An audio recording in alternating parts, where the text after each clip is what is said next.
ದಿನಾಚರಣೆ ಅಂಗವಾಗಿ ಪೂರ್ವಭಾವಿ ಸಭೆ.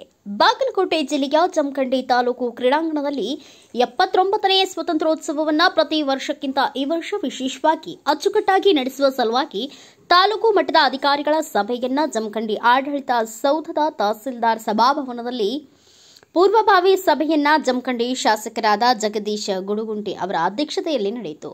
ಈ ಸಭೆಯಲ್ಲಿ ಆಗಸ್ಟ್ 15 ಸ್ವಾತಂತ್ರ್ಯೋತ್ಸವ ಸಕಲ ಸಿದ್ಧತೆಗಳನ್ನು ಮಾಡಿಕೊಂಡು ಅಚ್ಚುಕಟ್ಟಾಗಿ ಮಾಡಿಕೊಳ್ಳಲು ಮತ್ತು ಪ್ಲಾಸ್ಟಿಕ್ ಧ್ವಜವನ್ನು ಸಂಪೂರ್ಣವಾಗಿ ನಿಷೇಧಿಸಲು ಸೂಚನೆ ನೀಡಿದ್ದಾರೆ. ಸ್ಥಳೀಯ ಮುಖಂಡರು ಮತ್ತು ಅಧಿಕಾರಿಗಳು ಕಾರ್ಯಕ್ರಮದ ಬಗ್ಗೆ ಸೂಚನೆಗಳನ್ನು ನೀಡಿದರು. ಈ ಸಂದರ್ಭದಲ್ಲಿ ಜಮಖಂಡಿ ಉಪ ವಿಭಾಗಾಧಿಕಾರಿ ಶ್ವೇತಾ ಬಿಡಿಕಾರ್, ತಹಸೀಲ್ದಾರ್ ಅನಿಲ್ ಬಡಿಗೇರ್, ಪೌರಾಯುಕ್ತ ಜ್ಯೋತಿ ಗಿರೀಶ್ ಮತ್ತು ತಾಲೂಕು ಪಂಚಾಯಿತಿ ಇಒ ಸಚಿನ್ ಮಾಚಕನೂರ್, ಸಿಪಿಐ ಮಲ್ಲಪ್ಪ ಮಡ್ಡಿ, ಎಲ್ಲ ಇಲಾಖೆ ಅಧಿಕಾರಿಗಳು ಹಾಗೂ ವಿವಿಧ ಸಂಘಟನೆ ಮುಖಂಡರು ಮತ್ತು ಪತ್ರಕರ್ತರು ಭಾಗಿಯಾಗಿದ್ದರು. ಸಭೆಯಲ್ಲಿ ತಾವೆಲ್ಲರೂ ಕೂಡ ಪ್ರತಿ ಬಾರಿ ಯಾವ ರೀತಿಯಾಗಿ ವಿಜೃಂಭಣೆಯಿಂದ ಮಾನ್ಯ ಶಾಸಕರು ಮತ್ತು ಎಸಿ ಮೇಡಮ್ ಅವರ ಒಂದು ಮಾರ್ಗದರ್ಶನದಲ್ಲಿ ಮತ್ತು ಊರಿನ ಗುರು ಹಿರಿಯರ ಸಲಹೆ ಸೂಚನೆಯ ಅನ್ವಯ ಯಾವ ರೀತಿಯಾಗಿ ಪ್ರತಿ ವರ್ಷ ಆಚರಣೆ ಮಾಡ್ಕೊಳ್ತಾ ಬಂದಿದ್ವೋ ಅದೇ ರೀತಿಯಾಗಿ ಈ ವರ್ಷ ಕೂಡ ಮಾಡೋಣ ಅಂತ ಹೇಳ್ತಾ ಈ ಕಳೆದ ಸಾಲಿನಲ್ಲಿ ಯಾವ ರೀತಿಯಾಗಿ ರೂಪುರೇಷೆಗಳನ್ನ ಹಾಕಿಕೊಳ್ಳಲಾಗಿರ್ತಕ್ಕಂಥ ಅನ್ನೋದನ್ನ ಡಾಕ್ಟರ್ ಎಸ್ ಕೆ ಅವರು ಅದನ್ನ ವಿವರವಾಗಿ ಒಂದು ಹೇಳ್ತಾ ಹೋಗ್ತಾರೆ.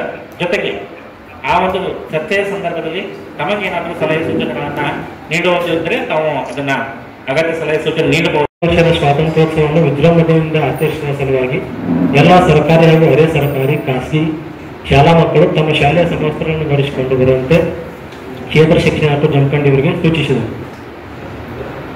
ಧ್ವಜಾರೋಹಣ ಜರುಗುವ ಎಲ್ಲ ಸ್ಥಳಗಳಲ್ಲಿ ಸ್ವಚ್ಛತೆಯನ್ನು ಕಾಪಾಡುವಂತೆ ಎಲ್ಲ ತಾಲೂಕಾ ಮಟ್ಟದ ಅಧಿಕಾರಿಗಳಿಗೆ ತಿಳಿಸಲಾಯಿತು.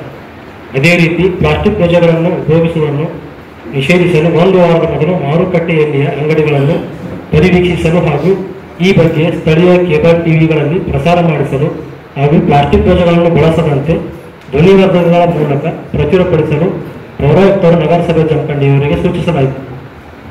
ಪ್ಲಾಸ್ಟಿಕ್ ಧ್ವಜಗಳ ಮಾರಾಟ ಮಾಡುವುದನ್ನು ತಡೆಗಟ್ಟಲು ಕಂದಾಯ, ಪೊಲೀಸ್ ಹಾಗೂ ಪೌರಾಡಳಿತ ಇಲಾಖೆಯ ಸಿಬ್ಬಂದಿಗಳನ್ನು ಒಳಗೊಳ್ಳಬೇಕು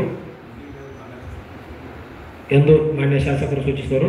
ಅವು ಕೊನೆಯ ಅವಧಿಯಲ್ಲಿ ಏನಾದರೂ ಬದಲಾವಣೆ ಮಾಡಬೇಕಾದರೆ ದಿನಾಚರಣೆ ಸಮಿತಿ ಅಧ್ಯಕ್ಷರು ಮಾಡಬಹುದು ಎಂದು ನಿರ್ಣಯ ಕೈಗೊಳ್ಳಲಾಯಿತು. ಶಿಕ್ಷಣ, ಸಾಹಿತ್ಯ, ಕ್ರೀಡೆ, ಕಲೆ, ಸಮಾಜ ಸೇವೆ, ಪತ್ರಿಕೋದ್ಯಮ, ನಿವೃತ್ತ ಯೋಧರು, ಸರ್ಕಾರಿ ಅಧಿಕಾರಿಗಳು, ಸಿಬ್ಬಂದಿ ವರ್ಗದವರನ್ನು ಸನ್ಮಾನಕ್ಕೆ ಪರಿಗಣಿಸಲು ಸಭೆಯಲ್ಲಿ ನಿರ್ಣಯಿಸಲಾಯಿತು. ಈ ಕುರಿತಾಗಿ ಕ್ರಮ ವಹಿಸಬೇಕಾಗಿದ್ದವರು ನಮ್ಮ ಕ್ಷೇತ್ರ ಶಿಕ್ಷಣಾಧಿಕಾರಿಗಳು ಮಾಹಿತಿ ಆಧಾರದ ಮೇಲೆ ಸರಿ ತಪ್ಪು ಅಥವಾ ಈ ಸಲ ಏನಾದರೂ ವಿಶೇಷತೆಯನ್ನು ಮಾಡಬೇಕಾಗಿತ್ತು, ಈ ಸಲ ಏನಾದರೂ ಹಾಕಬೇಕಾಗಿತ್ತು ಅಂತಂದ್ರೆ ಅವುಗಳನ್ನ ನೀವು ಅಧ್ಯಕ್ಷರಿದ್ದಾರಿರಲಿ, ತಹಶೀಲ್ದಾರ್ ಇದ್ದಾರೆ, ಅವ್ರ ಜೊತೆಗೆ ಚರ್ಚೆ ಮಾಡಿ ಅದನ್ನ ಬದಲಾವಣೆ ಮಾಡಿಕೊಂಡು ನಾವು ಹಾಕ್ಬೇಕು. ಅದಷ್ಟೇ.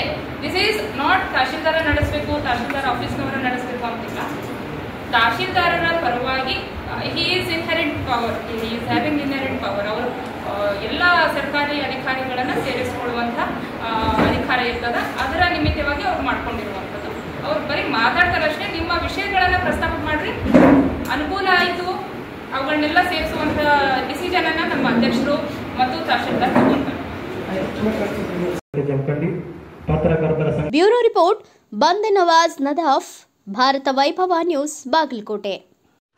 Thanks for watching Read, Discuss and Debate with editor Dr. Yan Prashant Rao. Wanted reporters in print, digital and visual media for Bharat Vaibhav Daily Newspaper, BV News 5 Channel and BV Fast Web News from all the talukas of Karnataka, Goa and Maharashtra.